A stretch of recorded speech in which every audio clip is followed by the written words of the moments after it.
did shit start changing? I'm just saying, I don't know what to make of it. I think you were saying something about some changes, something about the way you made mistakes. It's almost too much.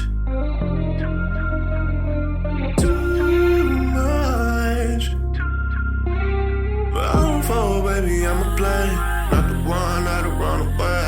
I'm the one, I'll do what it takes. I'm the one, I'ma make a way. You can run, I'll be here to stay. Loving you even through the space. Never change, it'll never fade. I can ride with you any day. Let me slide while you levitate. Do it like never feel a weight. You forgot on another way from another town, but we got the same intentions. Oh, same direction. Oh, same objective. I could never try to force change. You can run, I'll be here to stay. Wait it out, it's only a phase. When did shit start changing? I'm just saying, I don't know what to make of it. I think you were saying something about some changes, something about the way you made mistakes. It's almost too much. Too much. But I'm full, baby, I'm a play. Not the one that'll run away. I'm the one, I'll do what it takes. I'm the one, I'ma make a way. Kept my hands burning there in the fire. Stayed ablaze in the midst of desire. Cold as ice, but you melt to me. Holding on, when did shit start changing?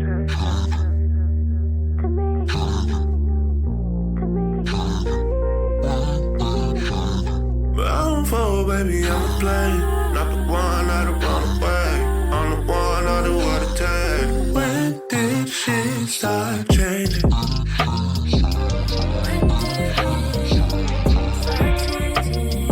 When did shit start changing? Too much. Too much.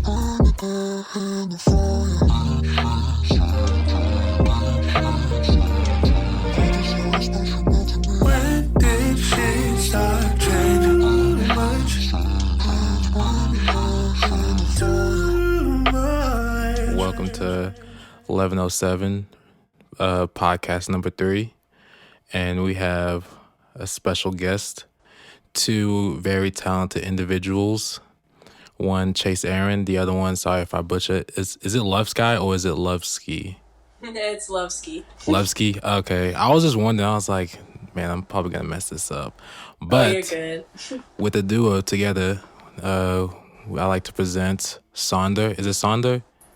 It's Surrender. Surrender. Already exists. Okay, Surrender. My bad.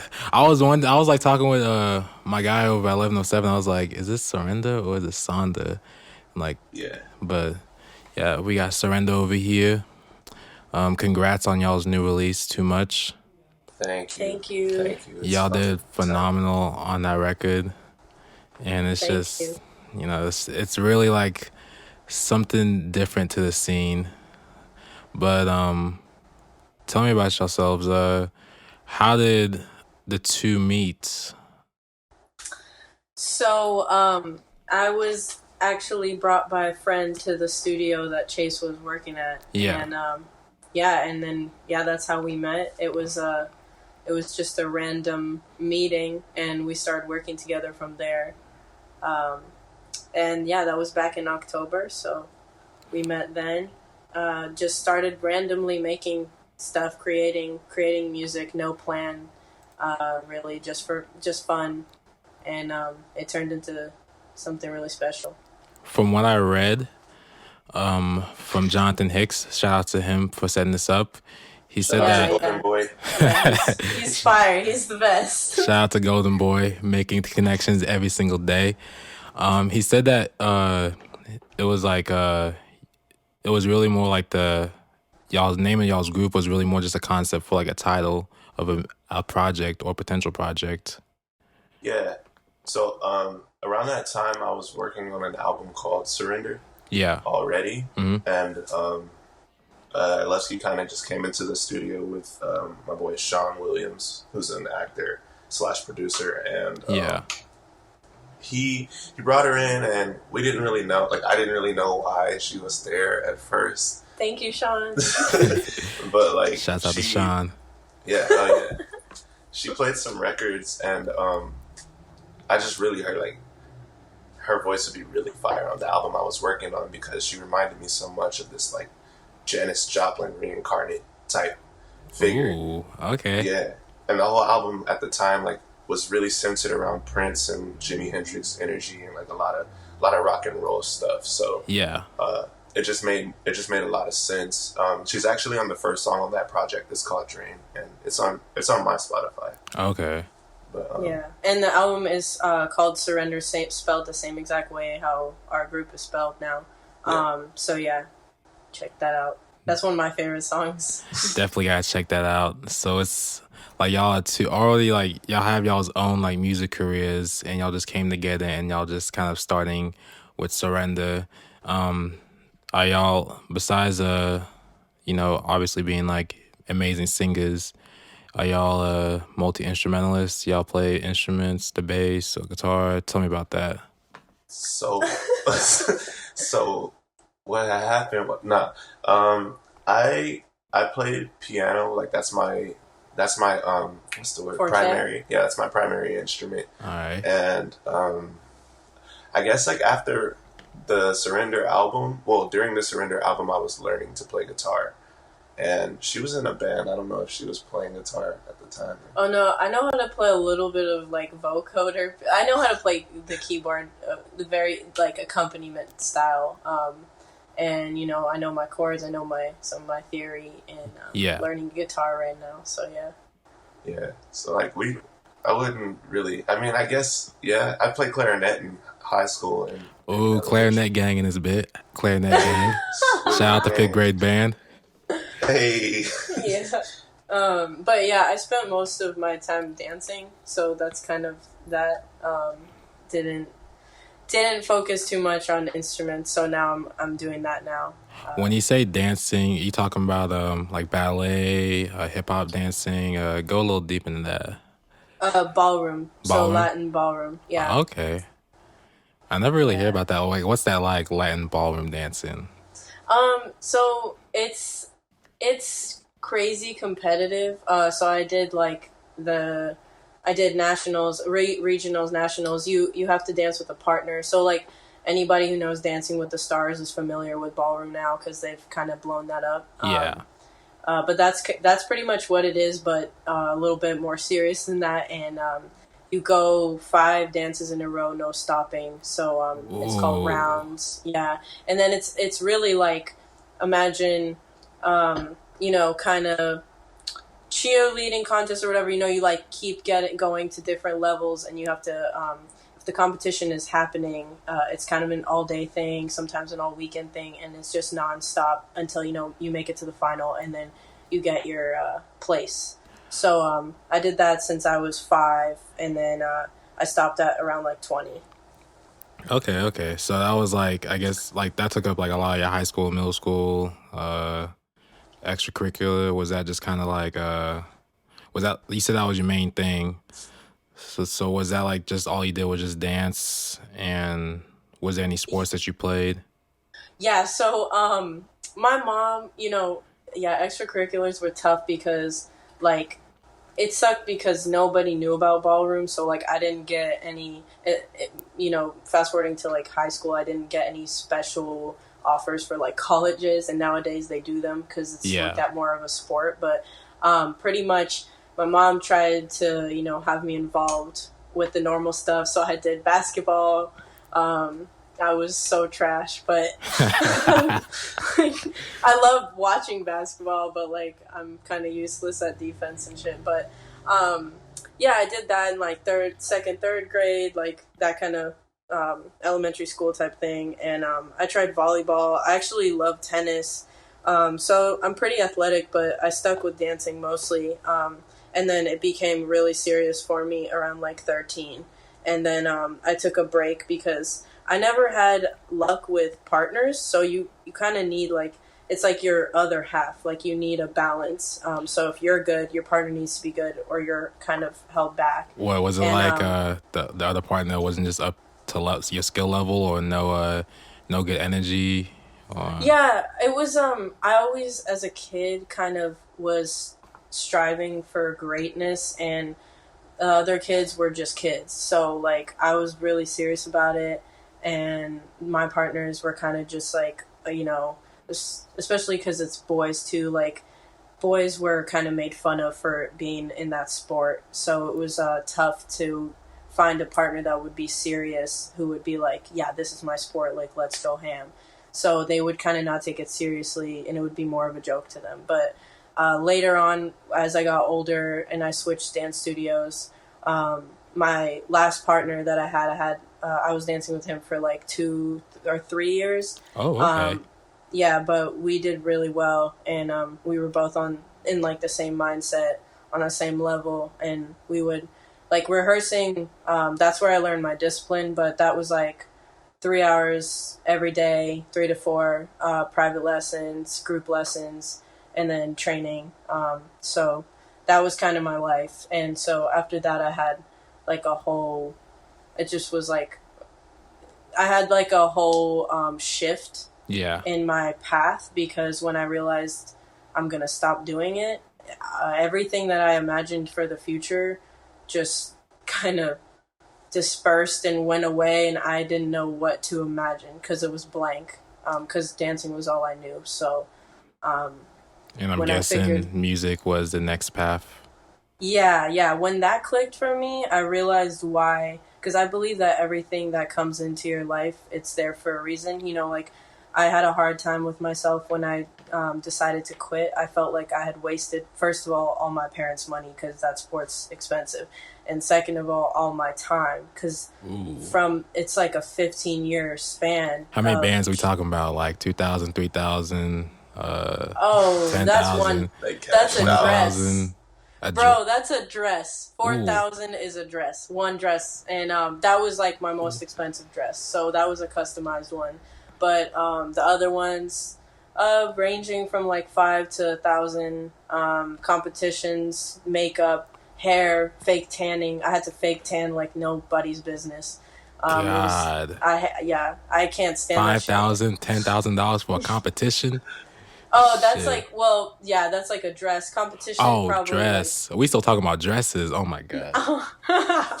Yeah, so it was crazy, but no, I'm bringing back to the point, but I looked at that as like, when I realized the music thing and that path, I realized my whole life has been centered around performance.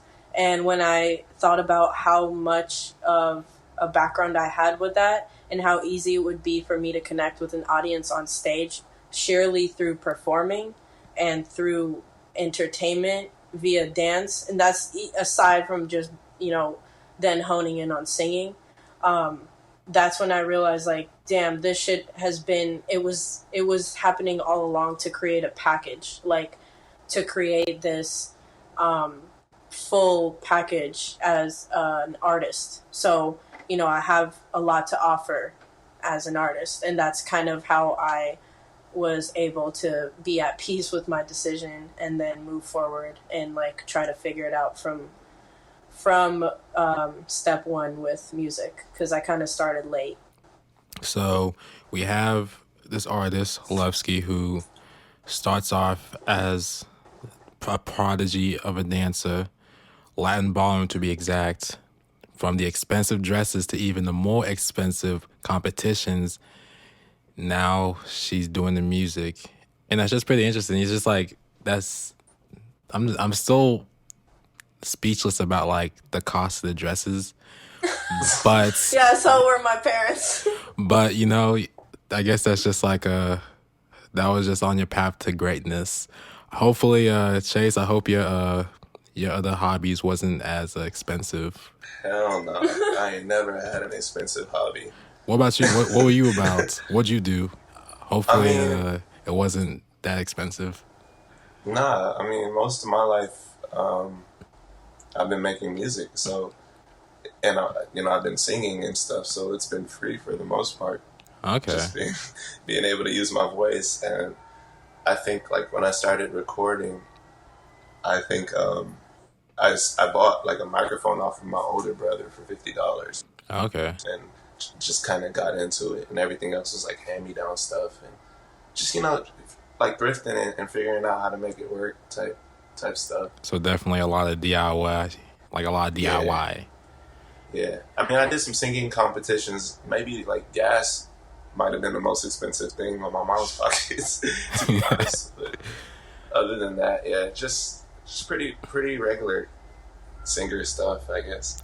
I don't know. You don't seem too regular. Like y'all seem like y'all were brought up in the arts like at a very young age. Like y'all really were born for this. Like this is like y'all's career and this is y'all's passion.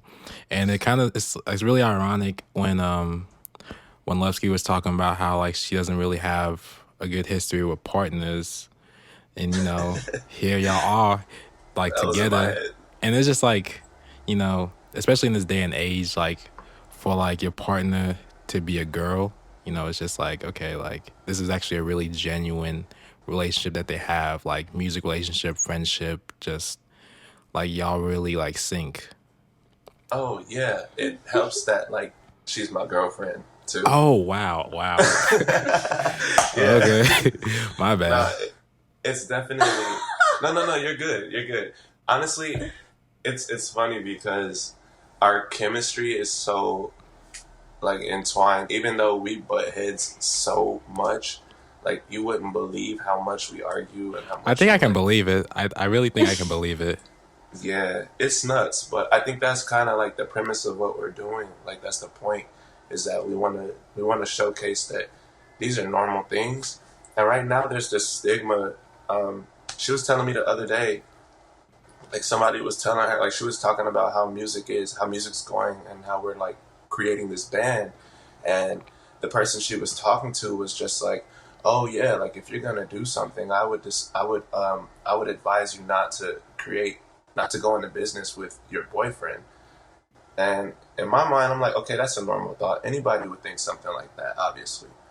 Like it's I've heard it in my younger years, like don't do business with your family, or don't do business with people. Of course, like that's always like the thing that they say. Yeah, and it's like I get it, because money can really ruin your relationships with people and stuff like that, and like things like that can get in the way. But at the same time, if you and that person have an understanding that you're both working towards a common goal, and you don't allow ego and you don't allow your fears and insecurities to get in the way of that, then you can continue to push forward even after you butt heads and decide, all right, you know what, I'm not fucking with you right now. I'm not like, we're not cool right now. Especially like when it comes to like, I guess y'all both being in the studio, I can see like it just being a whole thing about like perfectionism, and it's like y'all really push each other to the edge, and I feel like that will also come with conflict. Like, man, This guy. we gotta do take 55. So that's hella funny, because that's really our dynamic. And like when I had met him, I was I'm when I really love something, like I have my parents, I'm very family oriented. I'm very close to my parents, so I might reference them a few times, but they'll laugh at this part. I hadn't ever had a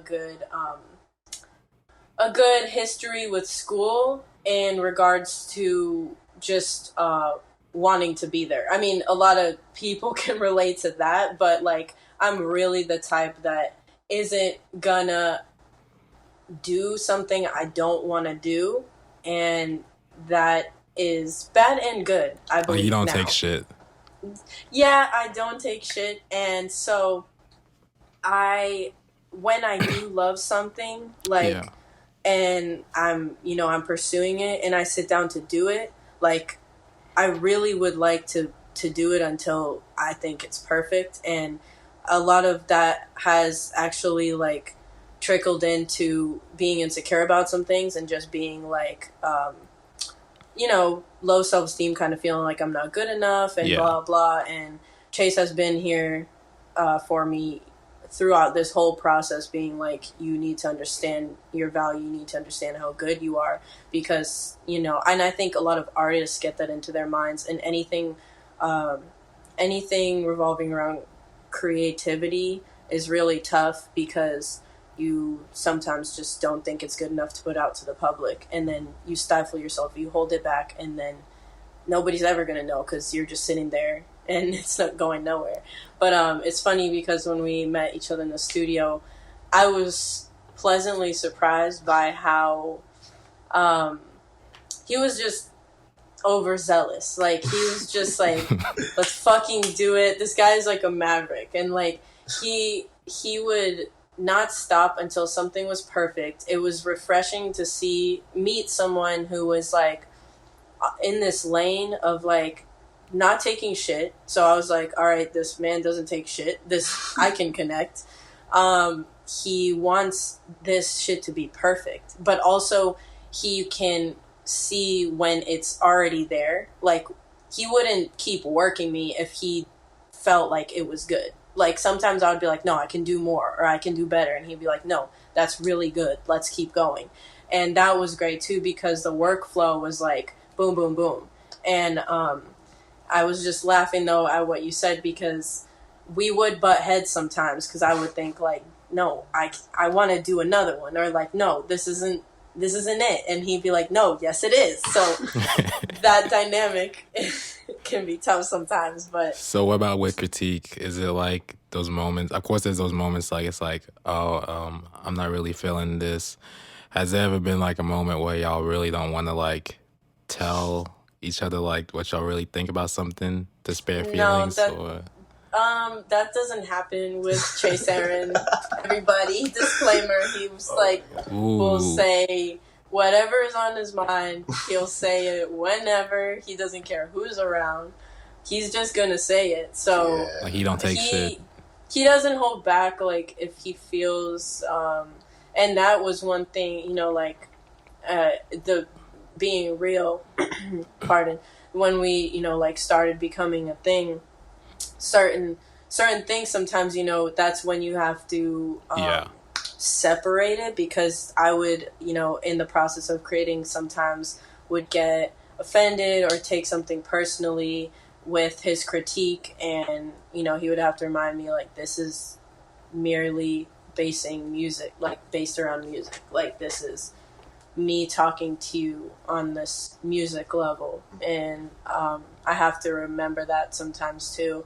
Still, I think we're in a better flow and workspace now with that, just because we both have an understanding of where to, like, kind of step back, let the other one rock, and then get back into it, you know. So we figured out our flow. But I tend to hold some things back sometimes, because I feel like it'll help stay away from issues, but then it ends up coming out anyways. Yeah. So it's just like y'all just like leave everything on the table, and just like, y'all know it's all about music, and y'all just, either if it's music or just trying to grow y'all's relationship or just whatever's on y'all's mind, you know, y'all just gotta say it, because, you know, holding back shit, you know, it bites you in the ass. Like, it's gonna hurt like a whole lot more if you don't just say it right now, when it's just like not as big as it could be. Yeah, we deal with like all forms of communication in every aspect, and what's great is that, like, since we're partners in music, it trickles over into our relationship, whereas those issues are always going to be heavier when we're in moments and we feel like there's something that needs to be addressed regarding like how we interact with each other in love, versus like something as small as, oh, this harmony could be better in a song. Like, if we can get through that, if we can like talk to each other in our relationship, the music is like, it's like the quickest, easiest, best flowing, most fun thing ever. And then at the end of the day, when we sit back and listen to what we've done, we just hear what we're told, which is like that chemistry comes through. And the chemistry is definitely there, especially in Too Much. Like, I could just really like feel the synergy. Like it makes me feel like I'm in the booth with y'all, and it's just Yeah, thank you. That's like, beautiful. can y'all just tell me like how the song took place? Like, just kind of walk me through if y'all still remember. Yeah, I mean, I think we had a miscommunication. Yeah. Speaking of communication, but I believe I had like left for a little bit or something, and You were out there. I was out in the kitchen, and Chase was, so we have a little home setup. I'm sure Jonathan Golden Boy has shared that. He shared Yes, it in one of his blogs. Koreatown. Yeah. So Shout we out have a K-Town. little K-Town, what's so up? K-Town. Shout out to K-Town. That's like the first time I ever heard anyways. someone say that. But continue. Yeah, we're clowning. It's rough. It's It's so loud and like noisy and polluted and shit. But hey, we're thankful. So yeah, and we have it set up. We have a setup in our room, and so like literally, it's all out in the open, and Okay, so good feng where- shui. yeah, it's like very intertwined. So we try to constantly cleanse the space here, keep it a good energy, because it all coincides. Like it's all meshed together. So like if the energy in the room is bad, the music, like music can be rough, or like we might not even want to create. But Yeah. sometimes we'll turn that around and make a positive out of a negative, and that's kind of what Chase did that day, starting to write that song. I don't even remember the miscommunication because it doesn't fucking matter. But so he had sat down to just start writing that, and he wrote that really fast, that beginning part. Yeah.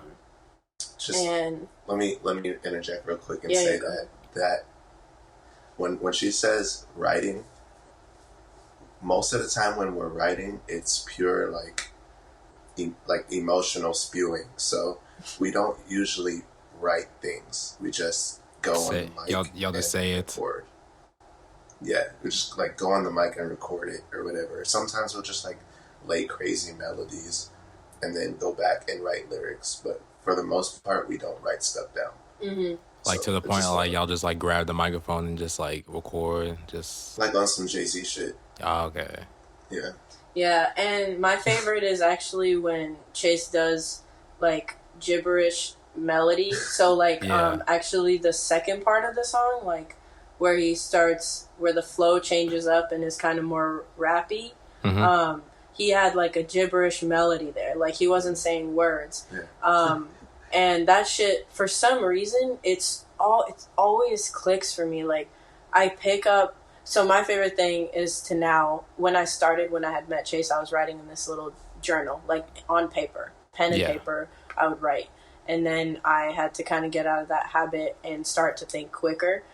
So now my favorite is to pick up my phone, go in my notes, and I just spew shit. Like it comes out. So a lot of the time in his like vowel sounds and stuff, Mhm. I hear words coming out, and that whole part, like he wrote that so fast in the beginning, he just like spewed that emotion out, and then I came in and I was like, okay, and then I just heard something and sat down and started writing, and that's the type of writing I do. Sometimes I can't just like come up with something singing into the mic, and sometimes the best stuff I come up with is like that for my songs. Yeah.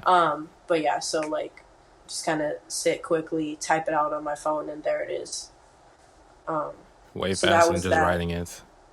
Yeah. But go ahead with the premise. Oh, what was the premise? Damn. Well, You know what? I think Too Much kind of wrote itself.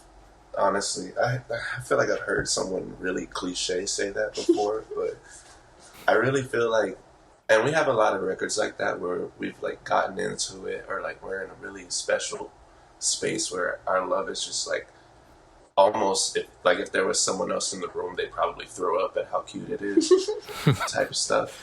Ain't So nothing like, wrong with PDA. hey man, I mean, like, There's yes and no. something Like, wrong with it, but we like, hate it and love it. Like, we hate being Yeah. those people, but then we're like, damn. Oh. It's just you can't Yeah. help it, you know. It's just like when y'all have y'all's moments, like y'all have y'all's moments, and it's just you only think about y'all like in that space and like forget about everybody else, you know. Yeah. That's the most beautiful is like when everything is blank around. Like, there's just, I'm like zoomed in on what we have going on in between us, you know? But I do feel like it wrote itself. I think like all the emotions just came out right away.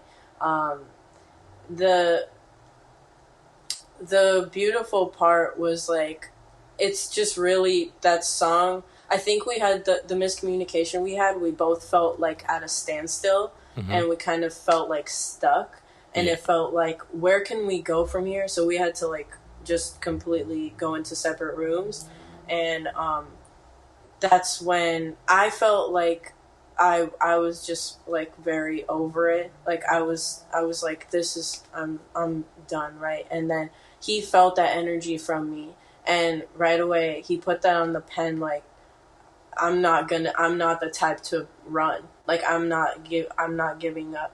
And as soon as that came out, it was just like this quick dynamic for this song, and getting this concept that it's like really revolving around resiliency and partnership. So was there any backlash about y'all becoming the group I mean, like, from friends, family, any other managers, executives, whoever's involved in y'all's music career? I get, yeah, I mean, honestly, I've had quite this, like, little music journey, but, like, I sometimes get people being like, Yeah.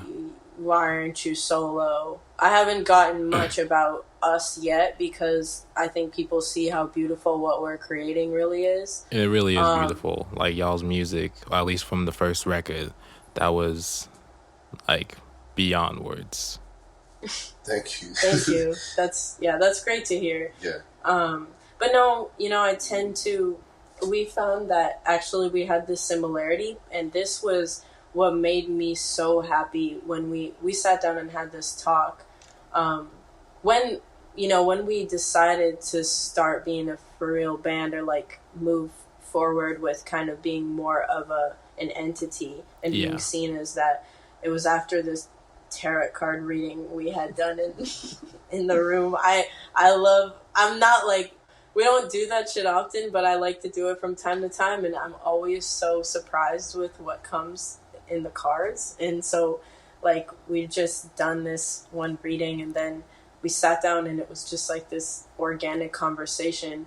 And honestly, we both noticed that in our lives we've always wanted our relationships to revolve around partnership, to where we can feed off our partners in a good way,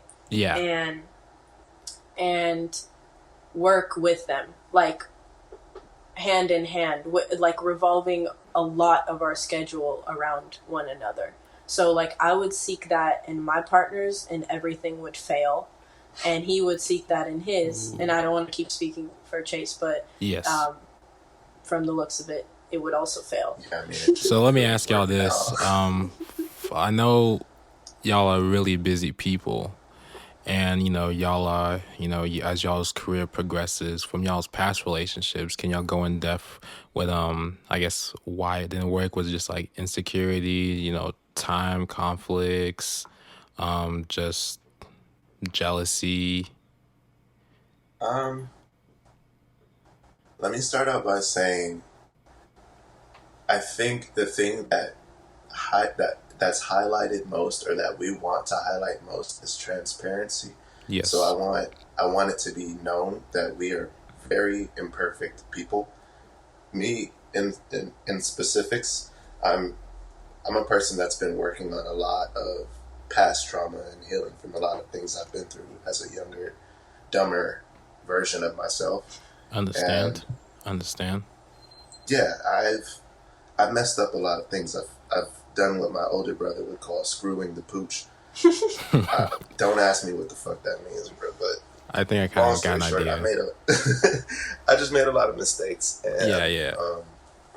I also feel things really intensely. So when like things would come up in my past relationships, I wouldn't really know how to emotionally cope with them, and it kind of would turn me off. But yeah, there was just a lot of trying to learn from not using communication properly, and I guess like displaying emotion, because like as a man, that's not something a lot of us are shown or taught. Like there's not a lot of examples of men that are free to speak on their emotions. Mm-hmm. And that's just something I started learning recently. So it just so happened that as I was coming out of something and started healing, the universe just kind of put Levski in my life as a friend first, and then we just kind of started building from there. As like I was growing, and now we're in this position where we're both kind of learning communication together. And with someone like Levski, from what I observe or what I am observing, she's she's someone that you can't really, not be transparent with, or, not try to bullshit. She seems someone like she can, she's really family oriented and is real from what she said. It's just, I don't know. It's just like, I remember like for the text messages that she sent, she's just like right on it. Like she was like, hey, we're ready. All right. We'll call it for my phone. And I was just like, damn, this girl is on her game. Shit. I'm slacking. So like I can only imagine what it's like to, have a organic relationship with her on a daily basis. I can only imagine. What's crazy is we're both like that, like to the T. To the T. We were showing. I'm about to spoil something, but we shot a music video for Too Much already. Ooh, hold up now. Wait. You gotta say it for the crowd. We gotta say it for the 1107 audience. You hear that, guys? Music video is on the way. Yeah. Big facts. Big facts. Drop the bombs. We were sharing it. We were showing my mom it, and she was like, "Wow, it's like I'm watching a mirror. Like I'm watching two of the same. Like I'm watching the same person in both of your bodies," and that just speaks to how much we understand each other, but at the same time, because of that similarity, it's like we almost have to check each other. And we also have to check ourselves. Yeah. So, I guess that might answer that question. Yeah. I mean, I could tell you also that I can be a little bit passive sometimes. So like the way I come off to other people, or the way I was, for example, in being so straightforward and blunt in the text, in relationships, sometimes I can kind of move back and I'm like, it's a weird thing. It's like you get a lot of guys intimidated. Yeah, but okay, let me be clear. I get guys who are bitch boys are intimidated by me. But bitch boys, fuck boys, what's the difference? Yeah, the Chase to me has been like truly the man. I feel so bad. I don't know how many people are gonna hear that. Like he's been like the most manly man I've been with, and not to get that it shouldn't be frowned upon if a man isn't like, what is manly really, but he has been the most assertive in the most effective way, and like he doesn't run from his problems. Like when y'all have a problem, like y'all just face it head on. Is that not right? Exactly.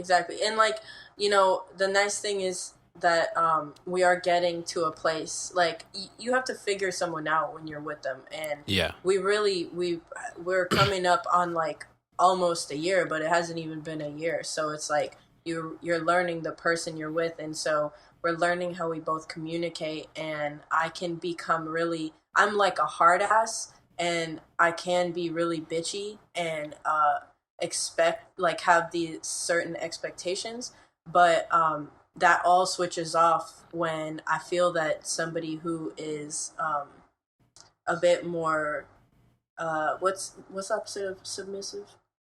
Assert? No, opposite of submissive.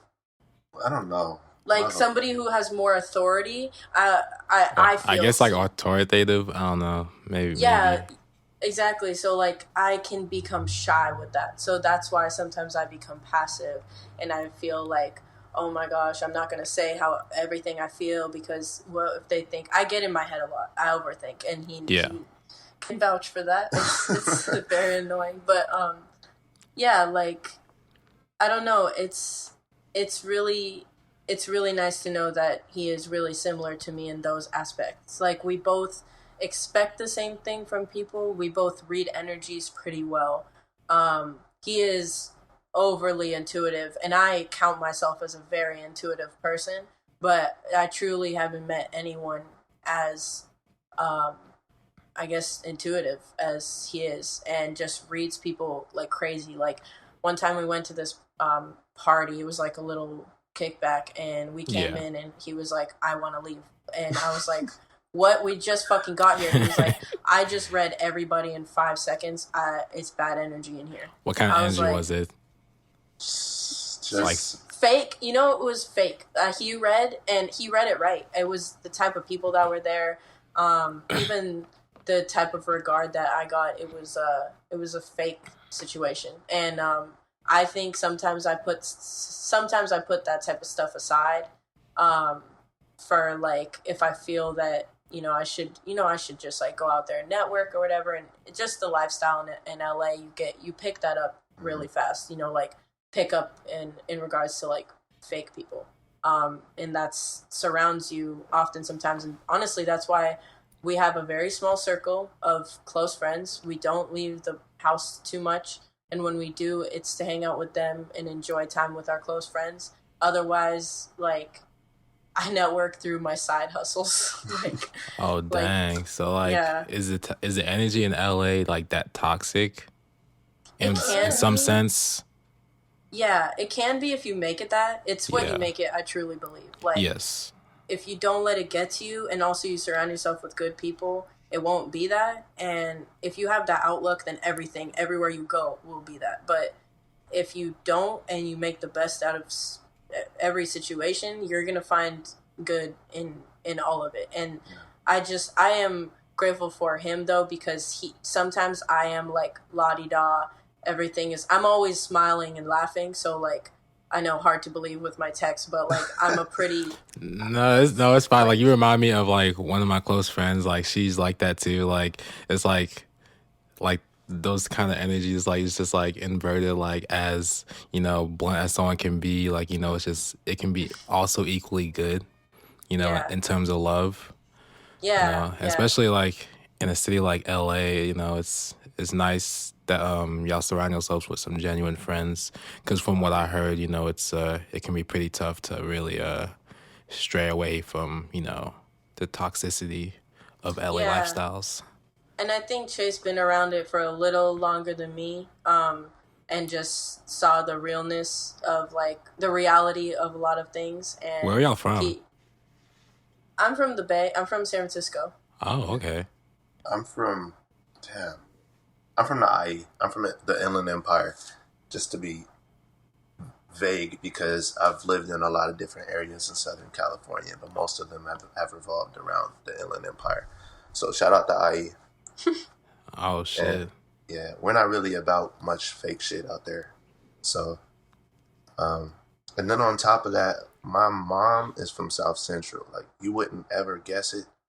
You would never think it, but she's from the place in LA that you hear about when people are talking about the gangs, and they're talking about how Tookie Williams and how all of these things got created and all of that stuff. Like, she's from community and she's from real shit.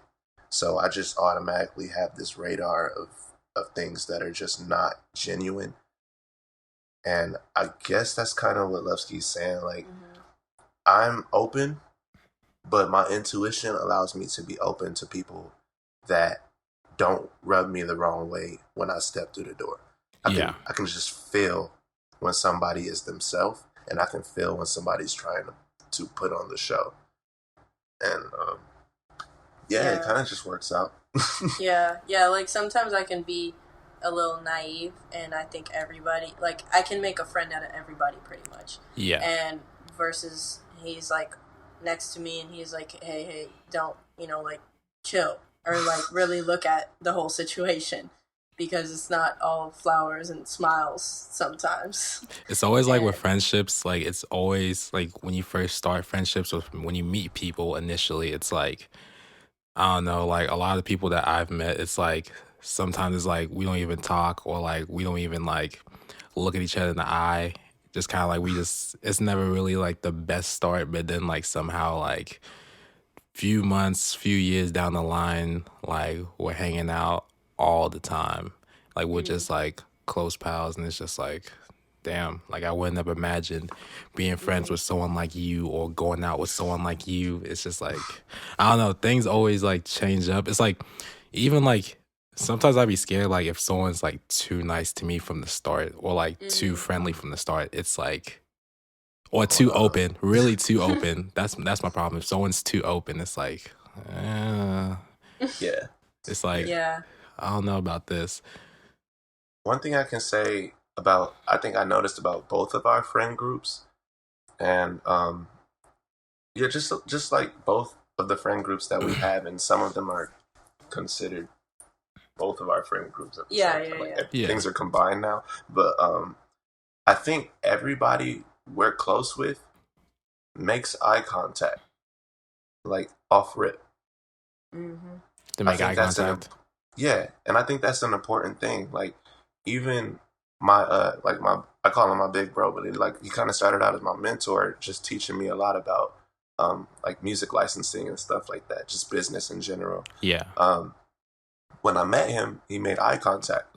When I met his kids, they made eye contact. When I met my boy Van Duncan, he made eye contact.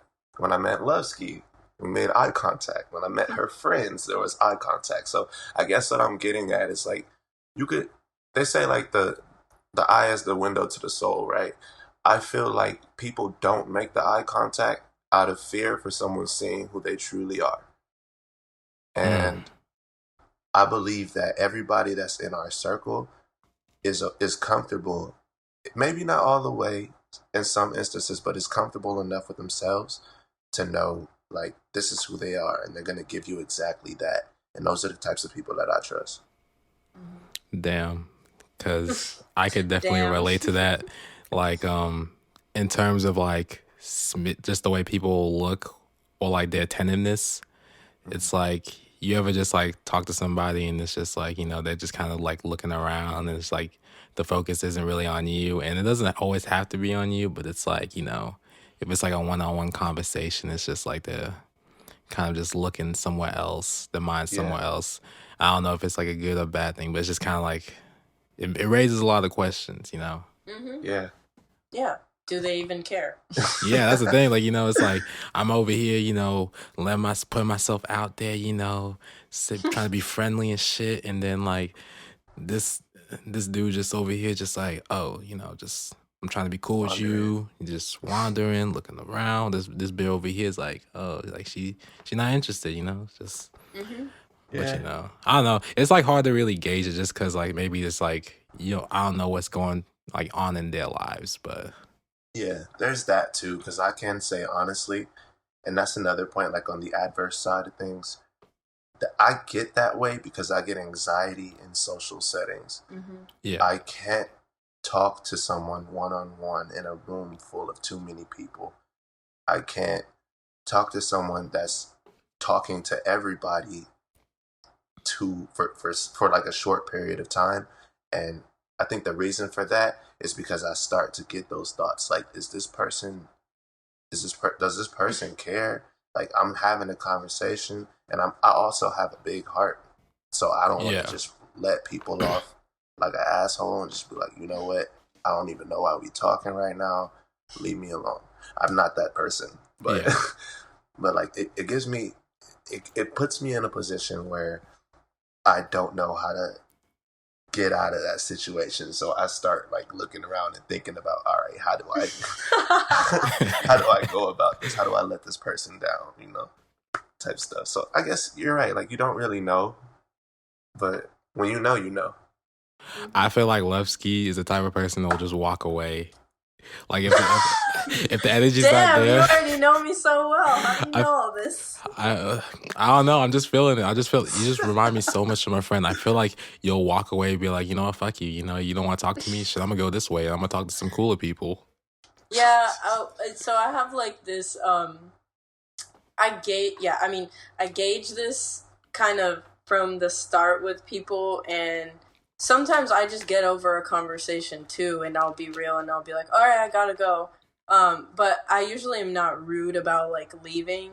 If someone disrespects me, I won't even think twice. I'm turning and walking away. But like I don't know. Sometimes when I'm just like when I feel that something is over, I feel that there's no harm in being like calling it what it is and being like, all right, it was great chatting with you. I'm gonna go. Like I'm a pretty respectful person. Yeah. But that's the other thing is like this is where I'm a little different from Chase is I do get like I can tend to get in my head about what people are thinking while I'm talking to them, but I'm very comfortable being surrounded by people and kind of having a crowd that's listening to me, like interacting with people, and just being social. But I have to be feeling that way, or else I will blatantly be like, I'm done for the night, or I don't feel like this, or it might even come off as like I can come off as like cold to some people, like because really, if I don't care, or if I feel like I'm not there with my friendliness that night or just like being social, I will be to myself. Yeah. So I'm like an extroverted introvert. Like if that it really depends on how I'm feeling within myself. And and actually my friends can vouch for this, like in high school and everything. Not many I don't like going to bars. I don't like going out unless I can be in a corner with it has to be the best music at a place. I'll be in a corner on top of like somewhere where I can be standing on top of something, where I can be elevated and dancing and not being touched. Like I don't like to be bothered, but at the same time I love getting to know people in a setting where I can get to know people. I don't like shouting over stuff, like I feel that bars, I don't understand why people meet to get to know people at bars because you are not hearing each other. It's too I feel loud. like at a bar, it's like you'll meet somebody, but then like I'll probably forget about that person the next. Actually, I will forget about that person the next day.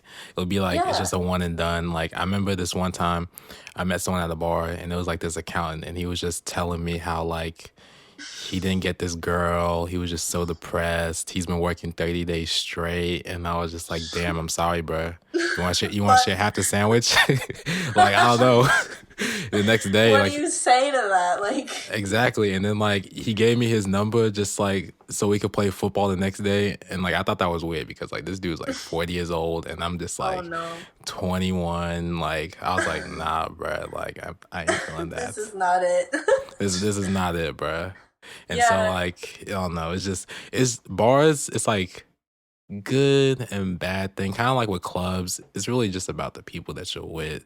Like I can see you having like a VIP section, like you and Chase and like you and all y'all's friends just having like a VIP That's section, exactly what- bottles, Patron, all the whole fixes.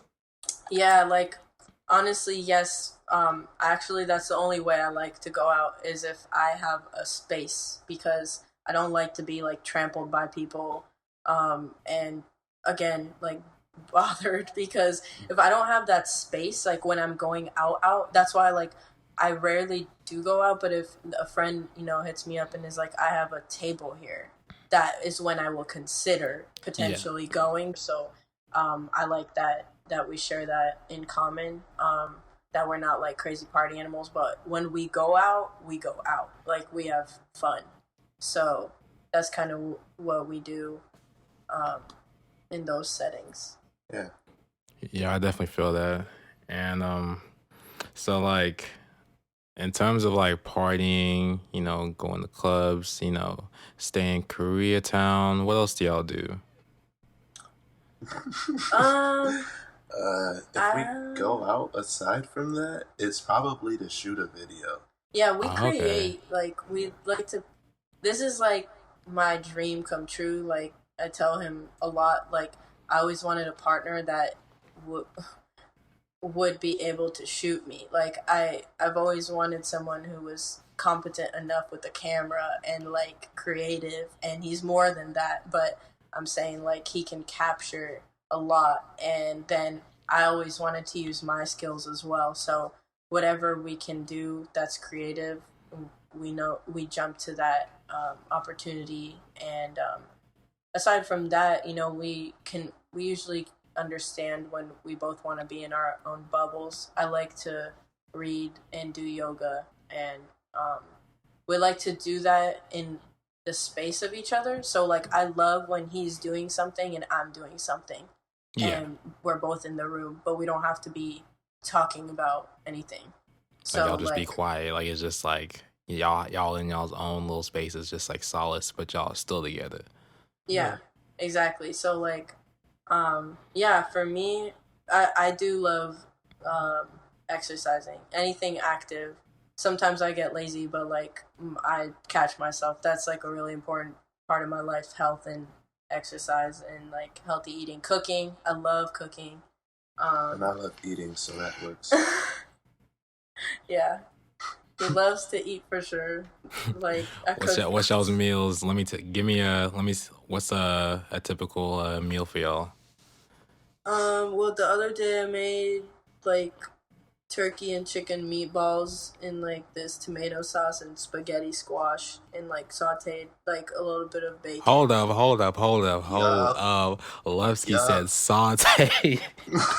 Hold up now. You gotta do a repeat for that. Say it for the crowd one more time.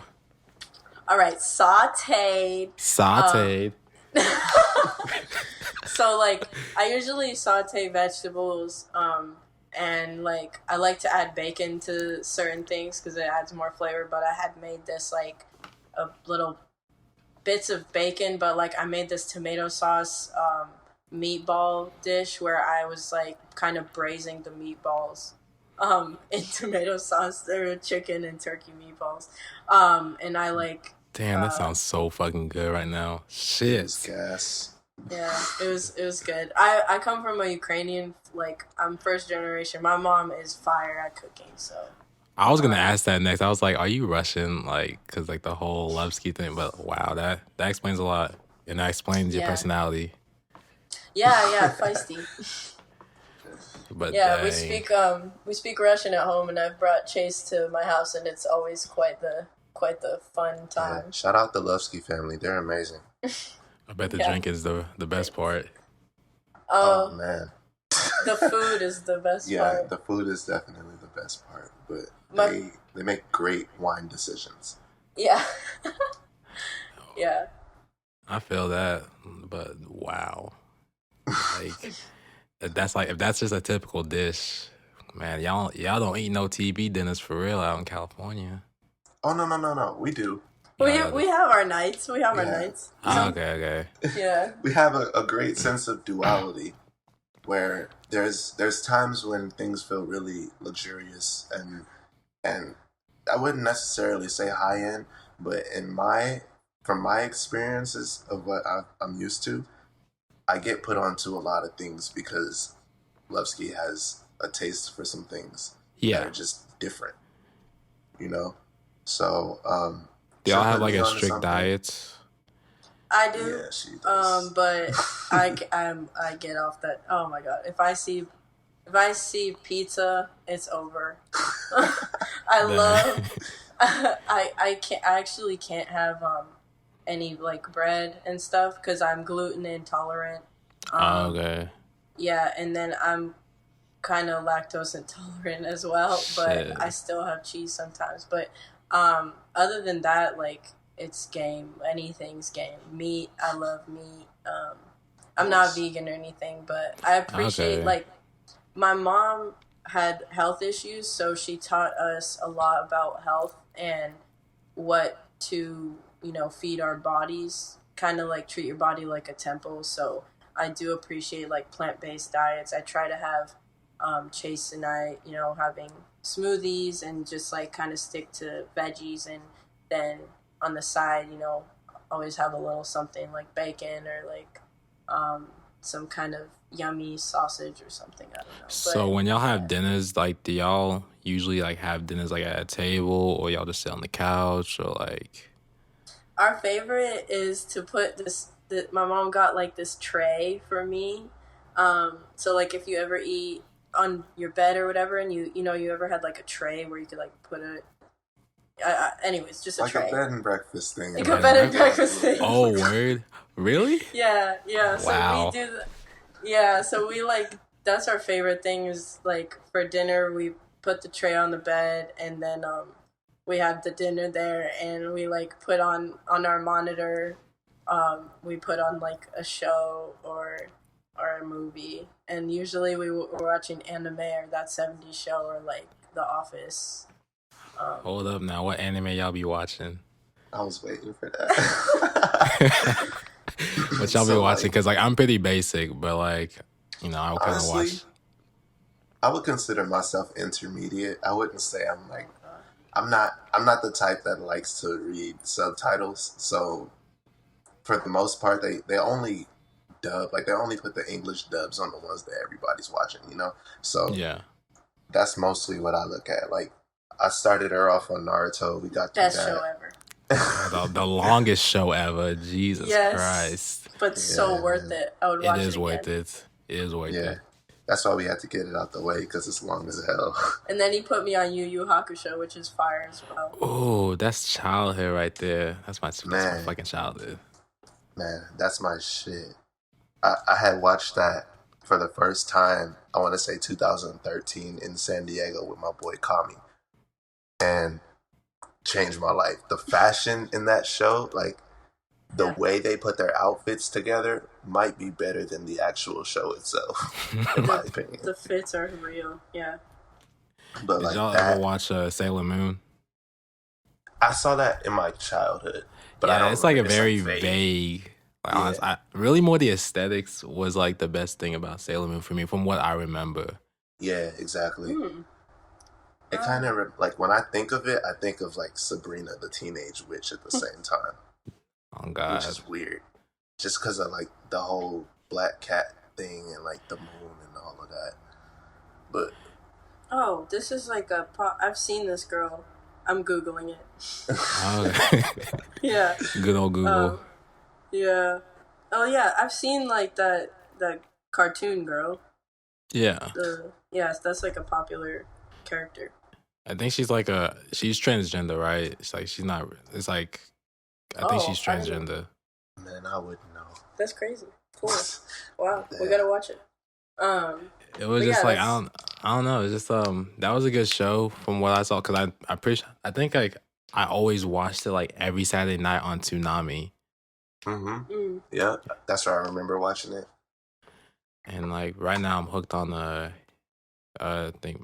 Hero Academia. That is, we're probably gonna get into that because I haven't seen that one either, but I've been referred to it.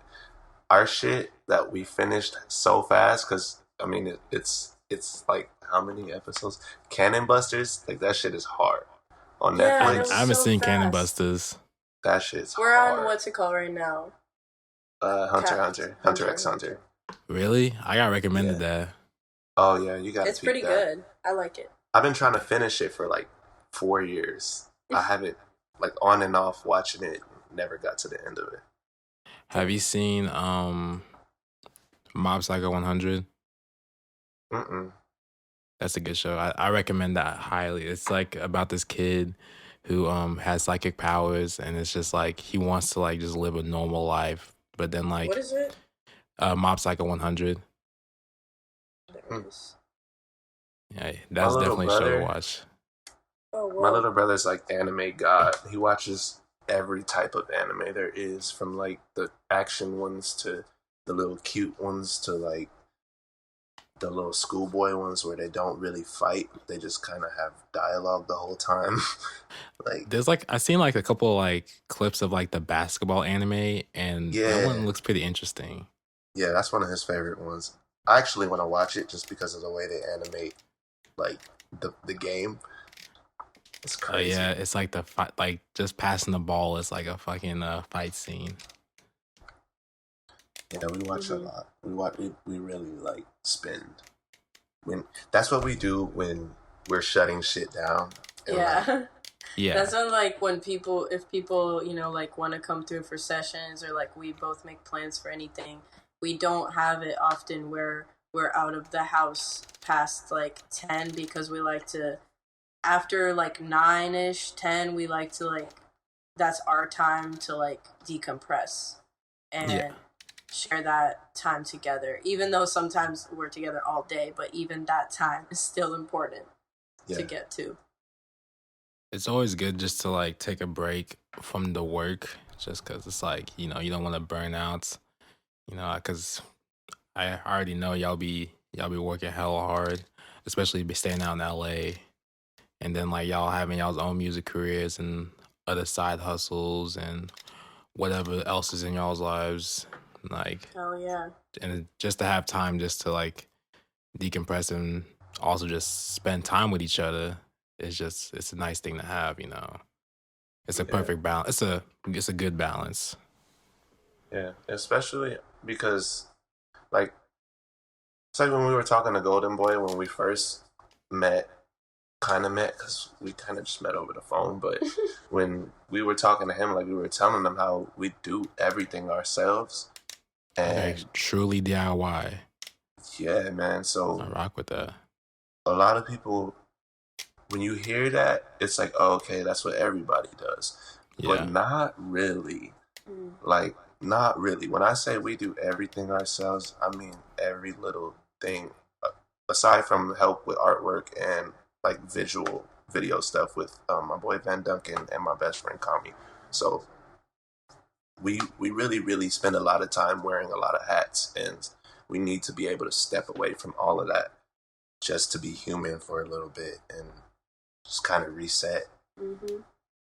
Cause from like just the bass lines, from the guitars, just the harmonies, the mixes, the mastering, when Artwork, the artwork, videos, the editing. video, just from Yeah. all that, like when I found out that like y'all did all the production, I was like, damn, like, cause it doesn't sound like something that comes out of just a homeroom studio, you know. Yeah, we pride ourselves in that. It really That's sounds like, like you had like a whole bunch of like executives and engineer assistants just like really take over for y'all. But y'all sound is like, that's like golden standard for me and man. a lot of other musicians listening in on this, because that Yeah, was and I mean, that's definitely like good records that y'all be making. I haven't really got to listen to y'all's separate work. Do y'all have some or oh, absolutely. Mm-hmm. okay? Yeah, yeah. I've been, like Levski was saying earlier, I've been doing this for like a little bit longer. Well, some time, Yeah. like Okay. since teen years, and so I have like a back catalog of maybe 3 albums of Yeah. stuff. And she had been writing some music. I was in a band Yeah. that took up a lot of my time. So when I decided to start music, like it was hand in hand while I was in college. So it was outside of college and then in college. So I decided to like, okay, well, if I'm doing this, let me find out more about it a little bit. So I'm not like clueless if I'm talking to people about music. So I got my just honestly, degree in music really means nothing. But I got my degree in music, so I know like But a there little bit. was there some value to that to you? Do you believe there was some Yes, value? definitely. Yeah. Definitely. Okay. I just mean that as like a lot of the stuff I learned, I'm glad I did it. Okay. in school because like I was pushed to do it, but you can, if you have the discipline, you can learn that from the internet. So Okay. you know, it's just that's what I mean. But yeah, while I was in college, it was around like 2014, 2015, I had decided to pursue music full throttle, and I found a band on Craigslist. And Craigslist. I know it's so crazy, but honestly, That's interesting. I fuck with that. yeah, it's a cool story because I don't owe it to them, but like the reason I kept on going was because I felt strongly after, you know, them showing me the stuff that happens behind the scenes, the stuff that it takes, but also I learned a lot about myself and that I have what it takes. I kept going with it, and that's the reason I came to LA. And yeah, and but yeah, I did that, and I was just kind of more of like a just a singer for the band. They put me on some songs, but I wasn't really let to write. So that's You want that allowed happened. to write? Yeah, yeah. I won't speak too much of this, but the dynamic was a bit stifling for a starting creative because Okay. starting out, that wasn't the greatest example to have in front of me because that actually created a lot of my insecurities within myself for like showing people my work or even having the balls to like sit down and write something. Yeah. But I got past I got past that and like told myself that's not how you should be living if you're pursuing this. The mindset is not right. And obviously, you know, they probably should have let you write some of the lyrics because, you know, look at you now. Yeah. And look where you're If I would going. have done that, then this would. We wouldn't be here if that would have happened. True. That's true. Things happen for a reason. Yeah, exactly. But yeah, definitely learned a lot. So a lot like on my Spotify, on my personal one, or like on my artist profiles, I don't have much out. But I had stuff with them out, and then also just the stuff that I felt wasn't something that I should put out to the public yet when I was just meeting Chase. So that's the stuff I showed him. I just was taking YouTube beats and writing to them, and then recording in my room. So that's kind of like my discography was just kind of like in the making, you know, and then the stuff that is there now, that's what I felt really strongly about and like that I would want to present to the world. And we have a bunch of really great stuff sitting, you know, like we have a plan for it. So is it gonna be like, are y'all still gonna continue y'all separate careers along with this this group that y'all have, Surrender? Yeah, yeah, but it's kind of like all intertwined. yeah, exactly. Okay. Yeah. Cause like honestly, I don't really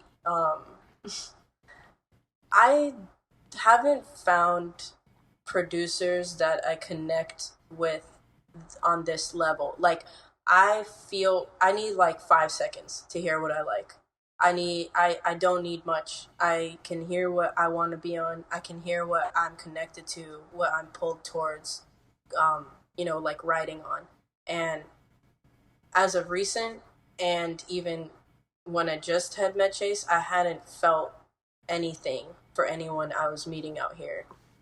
So production wise, he's producing everything of mine. So it's already like, even if people just hear my voice, that's still surrender because that's both of us. He's sitting here producing, mixing, mastering the track. I'm writing.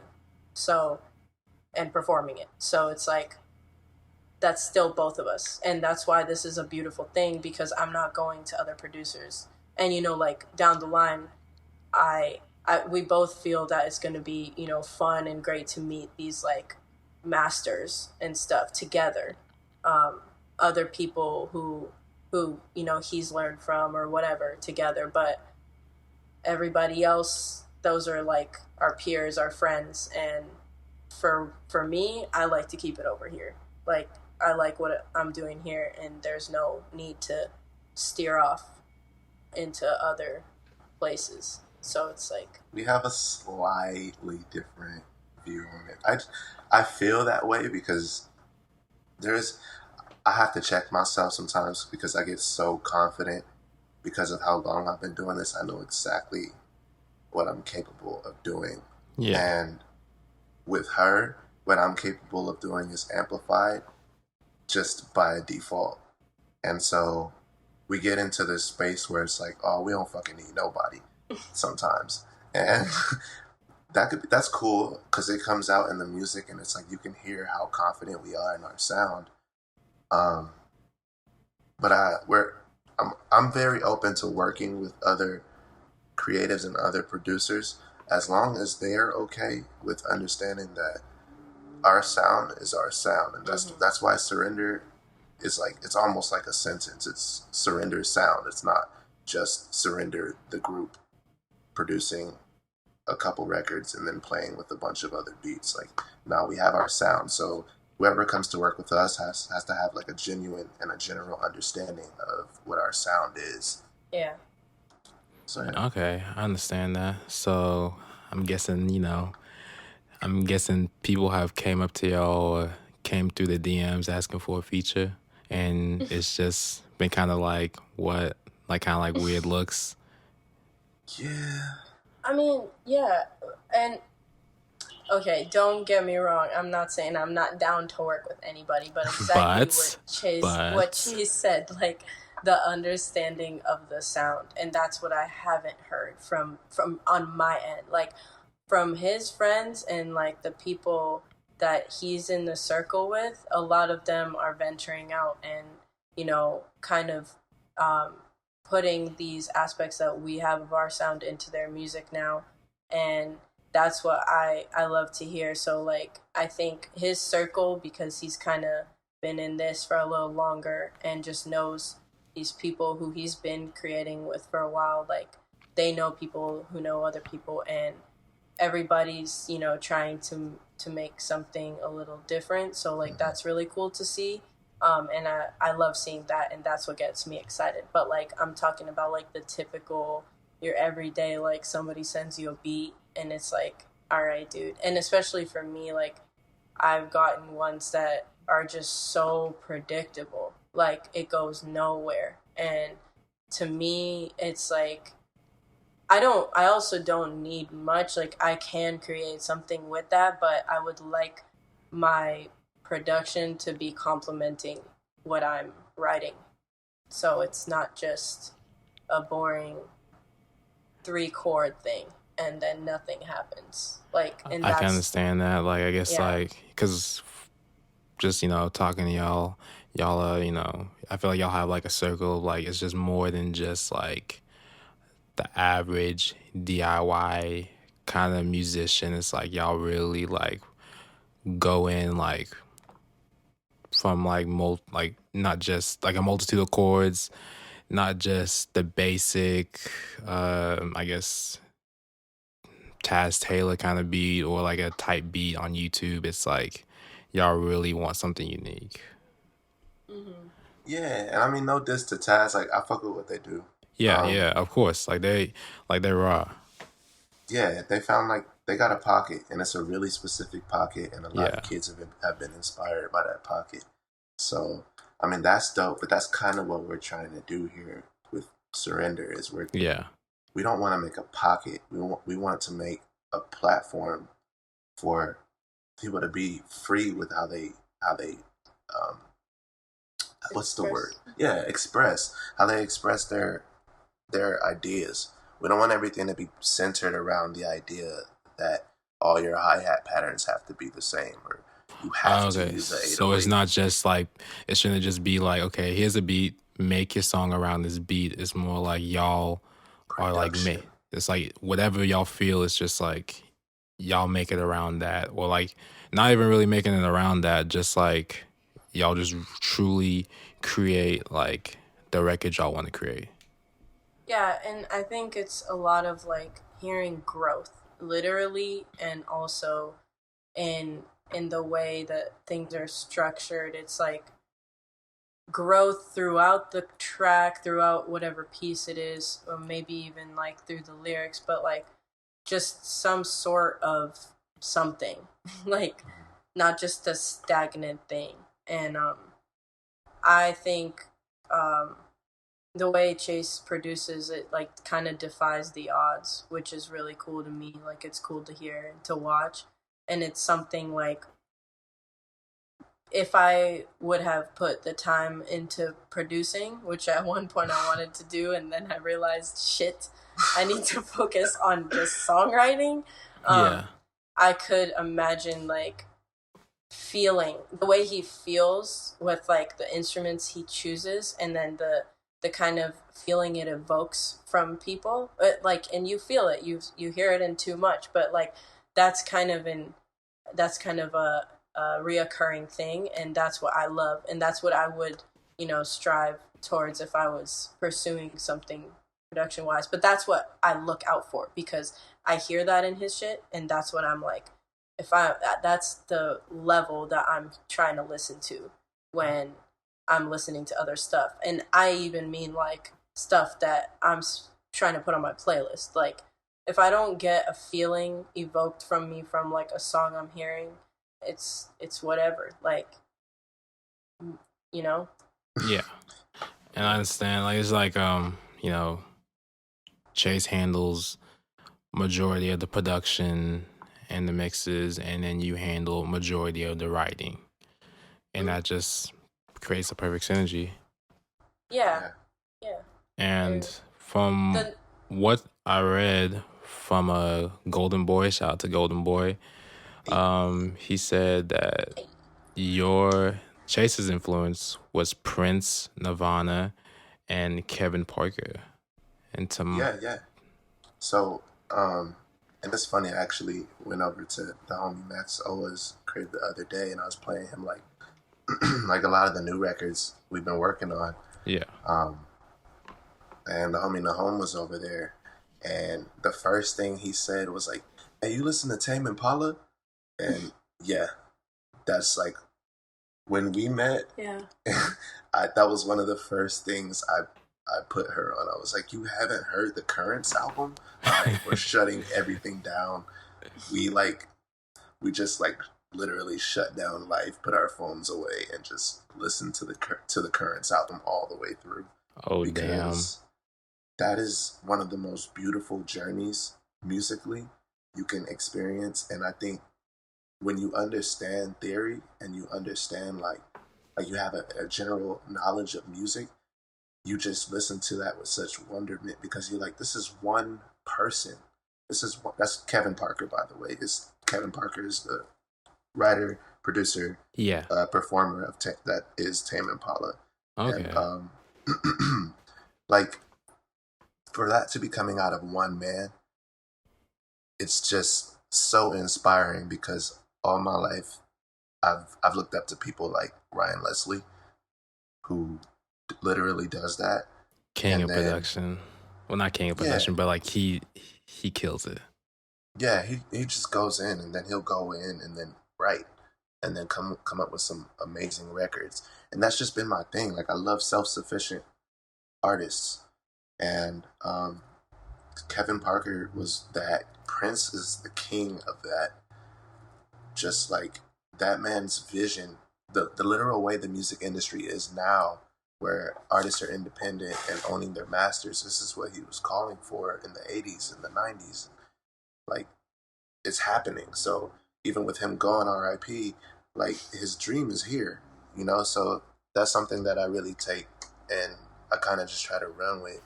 And the whole Jimmy thing, just kind of, the guitar just happened. Like, Jimmy just came into our lives in a very interesting way. Yeah. Nirvana's my favorite rock band ever, period. The progressions Kurt and Dave Grohl would write, next level. The fact that they were so like, we're not what they keep coining us as, that was big to me, because you could watch their interviews and you could see how much they didn't care about this pop shit. Like, you could see how much Kurt was like, all right, when is this interview over? You could see, like, even their synergy, that kind of is something that I wanted us to really embody. It's just like, they look like a family and they feel like a family. And that's just, like, everything we embody is all those influences, from my perspective at least. And then for Lovesky, your influence was Michael Jackson, Lauryn Hill, or one of the few of their influences, and Sade. Sade. My apologies. Sade. Yeah. Yeah. So Michael Jackson, for me, like, that was kind of the first American music I was introduced to, because I was listening to, like, Russian music as a child, and then my sister is 9 years older, and she was, listening to Backstreet Boys and Sync, like, all the pop, Michael Jackson, Janet Jackson, is it TLC? Yeah, TLC. Yeah, and yeah, just, like, all the 90s stuff, like, late 80s, and as a kid, Michael was, like, my idol. I was obsessed with Michael. Just, like, then later when I looked back, I was so grateful for that, because he introduced just, like, performance again, like, performance driven, amazing, like, projection, and just, like, always, I feel like he was always genuine, and, like, yeah, I just feel like it's like every time you hear him on a record, one of his records, it's like I always feel every emotion. There was something about him that it just, I love his tone, and that kind of changed my perspective on some things, like just the way he would deliver too, as well. Sade, I love her for her sensuality, and, like, also for her softness and her portrayal of emotions, and I like what she had with Sade. It wasn't just her; it's a band. So I like the dynamic she had, and the fact that she was writing her songs with, I think it was her partner or, like, her pianist or whatever. But yeah, so that was really cool just to find that out. And of course, Lauryn Hill, I fell in love with Lauryn Hill when I watched Sister Act 2, and I was like, who the is that girl fucking singing her ass off? And fucking classic. Oh my God. I remember, I'll never forget when I heard her in that movie. I was like, that was like when I was a kid. And I always, in the back of my mind, I didn't know how I would get there, but I always saw myself doing something with music. Like, I always saw myself being a performer and being in the spotlight. And after seeing that movie and seeing her, I was like, I just want to sound like, I want that sound. Like, I want to get the chills like that, like when I hear her voice. And, like, God damn, I don't know, just like, I have no words, but yeah, those are my people, my influences. And I have more too. Have y'all had the chance to, like, meet any of your influences or people that you really looked up to in the industry? Or not even just industry wise, maybe just, like, just in general. Yeah. Who did I meet? I need a second to remember. Yeah. I do have one story about Ryan Leslie. Oh, word? Hold up, man. Yeah. So I never got to meet him in person. Yeah. But there was a time in, like, maybe 2012. I want to say maybe 2014, 2015, honestly, because 2012 I was going to school in Orlando. But I had put a song out, and Ryan Leslie at that time was one of my biggest influences. And what had happened was I was working with a friend who had this thing called TweetDeck, right? Yeah. And so TweetDeck, it was like you can have a bunch of different Twitter accounts logged into one interface, and you can retweet your tweet from that account, and it'll reach. So let's say you have like 200 people in your network on TweetDeck, and you want to retweet something, you can click everybody's name, mass click everybody's name, and then hit retweet, and you'll get 200 retweets immediately sent out to all of those people's networks. So that was like when people were still trying to figure out promo and like how to do things on their own and stuff like that. So we were just trying out random shit. I decided Ryan Leslie was such a big impact on me in my younger years. I wanted him to know who I was at that moment. So I told the homie, put that man's name at that man, put my link, and send 200 something tweets to Ryan Leslie Oh shit, that's dedication. Bruh, he got hit with 200, I want to say maybe 23, like 223 tweets about you remember that right to the T. 223 tweets, I remember that. Bruh, I see the number in my head because, yeah. So it happened, and then, like, what was crazy is that right after my homie sent the tweet out, I tweeted, if Ryan Leslie didn't know who I was before, he for sure knows who I am now. He just got hit with 200 plus tweets, blah, blah, blah, blah, blah, right? Yeah. So he responds to it, and I was freaking out. I was like, oh shit, Ryan Leslie just responded to me. But his response was like, all that's not even necessary. If you want to get in contact with me, contact me through blah, blah, blah email, and I'll get back to you. So I did. I contacted him. I felt like shit because I had approached the situation the wrong way. And, you know, like, I'm younger and dumber. I didn't know that you can't just let people know who you are if you have a network like that. But, yeah, he was like, oh, yeah, just let me know, like, what you want through this email. So I sent this email. I put my song in the email. The response I got back was about joining the Renegades thing he was doing. And at the time, I didn't realize, like, what that was. I didn't really understand it. My whole goal was just to get him to give me feedback on this record.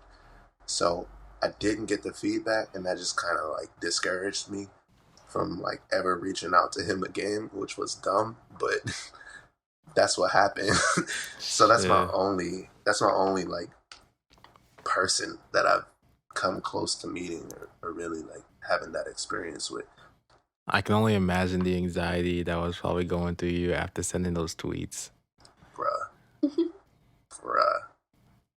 I lost it. I was like, yep, it's about to happen right now. Oh no, what did I do? Oh my God, I just fucked up. Okay, this is never happening again. That's the entire train of thought. And when you said join the Renegade, what was that? He had, I guess you would consider it like his mailing list, like his fan base. Oh shit. Yeah. So when he had hit me, he was like, yeah, join Renegades, blah, blah, blah, blah, blah. And I was just like, no, I'm not really approaching this as a fan. I'm approaching this as a novice who wants a mentor type situation. Yeah. So I just got discouraged, and I didn't really know how to communicate that at the time. So I just kind of fell off. I was just like, nah, that's that. So looking back and, to educate our audience, how would you have done that differently? Got the man's email, not on the timeline. Don't hit people up on the timeline. I see people do that, and I'm just like, wow, that was me. But now, like in 2019, it's not acceptable. There's no excuse. Yeah. We have Google. We have all the knowledge in the world. TuneCore, DistroKid. All these people have forums where they tell you exactly how to go about these types of things. Yeah. So there's no excuse. Level actually does that too. I just wanted to shout them out because we dropped too much through them. And they actually have a really nice informational bank full of stuff like that to let you know how to submit music, how to get your music through to different journalists, like even like networking things. And on top of that, I just watch a lot of YouTube interviews and stuff like that. So if you really want to get in touch with people, at some point in an interview, they'll let you know what they're looking for, and they'll let you know, they'll say a name of somebody that's close to them. All you gotta do is find that person and build a relationship with that person. And then when you get comfortable enough to a point, you can share your art or your whatever you're working on, or even ask questions with those people, and it'll draw the attention you're looking for. Okay. It's just patience. So, Lovsky, have you had that same situation? Maybe not as extreme, but maybe hit somebody up in and I guess what you call maybe like a not the best way. Honestly, no. All my, really all my influences have kind of passed and or are old, and there would be no way to get to them. And maybe one day I'll meet Lauryn Hill, but other than that, Sade's also out there, but yeah, that. No, I met The Weeknd one time. I've met like people kind of closer to our age, like some pop stars and stuff, but okay, that was nothing worth talking about. Yeah, was it just kind of like those high and buys, let's take a picture kind of thing, or? Oh no, I don't take pictures. I don't do pictures with celebrities because I get so in my head about what they're like, how embarrassing that is, that I don't have the balls to ask. But also, I just feel like I always have multiple thoughts about this. I always think like, if this was me and this person's just trying to have a nice day, like they don't want to take that. I wouldn't, like I don't want to put them in that position. Yeah, but yeah. Also, the other side of it is I always tell myself, I don't need to do this because, and I hope this doesn't come off as like cocky in a way, but talk your shit. I always think of it like I'm gonna meet them the right way one day. Like I'm gonna meet them as an equal one day, and I'll shake their hand and be at an event where I can talk to them one-on-one as a peer, like as a friend, or as like somebody who is at an event or at a gathering or at a show or something, where I won't be talking to them like they're above me or acting like I need to get an autograph or that they're some kind of superstar god. Like I just want to be I want to be as important as them, and until I get to that level, I don't feel that I want pictures. I understand. I feel that. And the way y'all going, that doesn't seem like a very far future or distant future. Yeah, fingers crossed. Fingers crossed. We'll keep working. Knock on some wood. I don't want to jinx it. I don't want 1107 to be the reason why y'all don't hit y'all's marks. Oh no, we gonna get there. Don't worry about that. Y'all definitely gonna get there though. But I understand y'all have a free show, or y'all did have a free show. We do have a free show tonight. Tonight. Oh yeah. Shit. With it's this event called Chasing Sound. It's thrown by Hannah. Yeah. Shout out to Hannah. Hannah R. Because I don't know how to pronounce her last name. I don't want to butcher it. But shout out to her, and shout out to MB Records. She be doing her thing out there. Yeah. She put us on, so thank you, and we're excited. Yeah, we don't necessarily know the whole lineup, but there are going to be some cool artists, and we're performing a few of our songs. One of them is unreleased, and super excited about that. Wow. That's in a few hours. We're gonna get some food in us right now. I feel it. But honestly, it's been like a major pleasure just to like talk to y'all and like really like understand the dynamic with Surrender. Just because before like coming into this interview, it was just like my head, like y'all already answered it, but it was just like I wonder how like y'all really work together. What are y'all about? is this just a friendship or relationship? And you already answered that. And it's just it's nice to see that it's a very organic kind of thing, just from the conversations that we had, and just like the spills that y'all told me. Y'all have y'all's moments, the good and the bad, but in the end, it's just surrender is probably like the best thing to happen for like the R&B scene and to come. Damn. Wow. Wow, thank you. Yeah, that's major. It's That's no so problem. nice. Shout out to like Jonathan Hicks, man. Like that man Yeah. is a Facts. workhorse. He connected me with y'all. He's a hustler for sure. Definitely a hustler. He really be putting in that work. That man gonna be an executive. I already Oh, know it. 100%. Give that man a few years, a Yeah. decade. No matter what time, he gonna be on the top, for real, for real. Yeah. Yeah, he doesn't take no for an answer, but also he's just a very genuine, sweet man. And like what we both really liked was that he has no fear of like saying if he doesn't know something, or like asking for any sort of help or whatever. He's constantly putting his best foot forward. He's constantly like open to us telling him about like our stance on like our records and all of that. He never pushes us in a way that's like out of line or whatever. Like some people who are in PR, like pursuing that, they can just overstep something sometimes, and and then the other side of it is they can be lazy and just not putting work in, and this guy's just putting work in, like Yeah, man. sending this shit around, talking to people about us, checking in with us. One thing that's really great is we've never met him in person, but we feel like we know him personally now because we constantly have check-ins with him, and it's just it's an amazing dynamic that he's kind of built with us, and just kind of like fearless, put himself out there, and yeah. Yeah, we making things happen, and really appreciate him being around for this and seeing this vision, really taking it to the next level for us, because this is something we've been working on just since the beginning, and he was a missing piece, Yeah. for sure. So shout out Golden Boy. We fuck with you heavy. Shout out Golden Yes, Boy.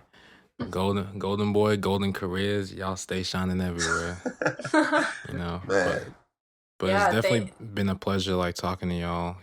Thank you, dude. Thank you for taking the time, and you're a great how do you say it? Interviewer? Interviewer? Yeah, I Yeah. guess I'll be an interviewer, podcaster. Podcaster. Who knows?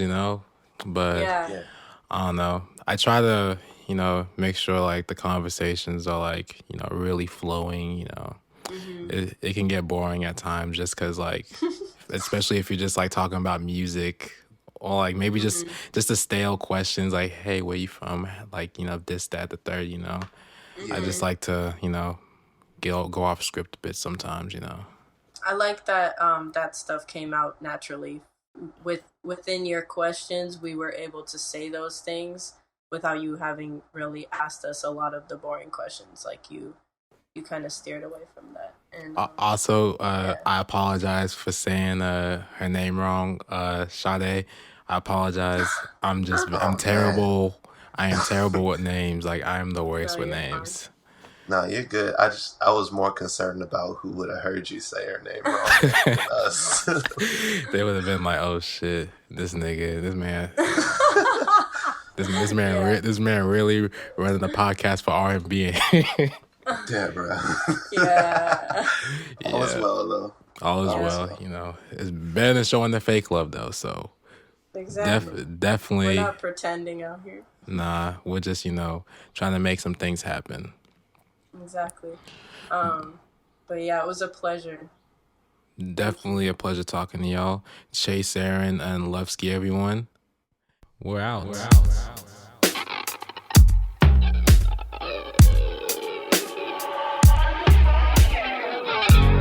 See you over there with that blue suede on. Princes in the air with your new cologne.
champagne, sipping with someone that connects. And I ain't got no time for them. Messy girls you find in LA. She from the Bay. Now that I look back on it, I couldn't decide. I'm way too busy stressing, baby. At war with myself. I was tripping over shit I can't control in the city, I don't know. I'm glad we got the serpents dwindled down. Let's toast. I got my champagne, sipping with someone that connects. And I ain't got no time for them. Messy girls you find in LA. She from the Bay.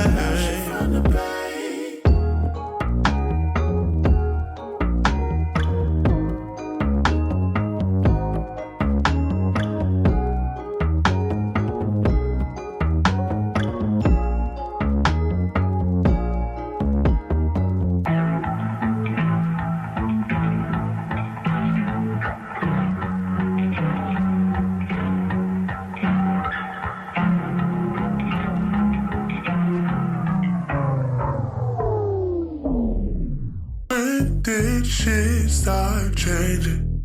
I'm just saying, I don't know what to make of it. I think you were saying something about some changes, something about the way you made mistakes. It's almost too much.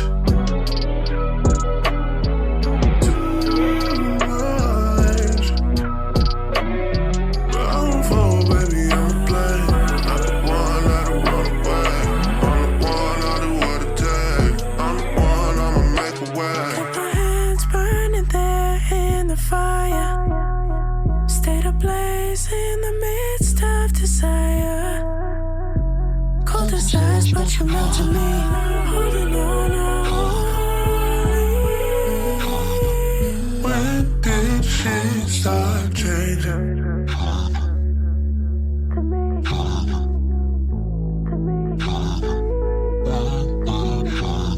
But I'm full, baby, I'm a plane. Not the one, not the one.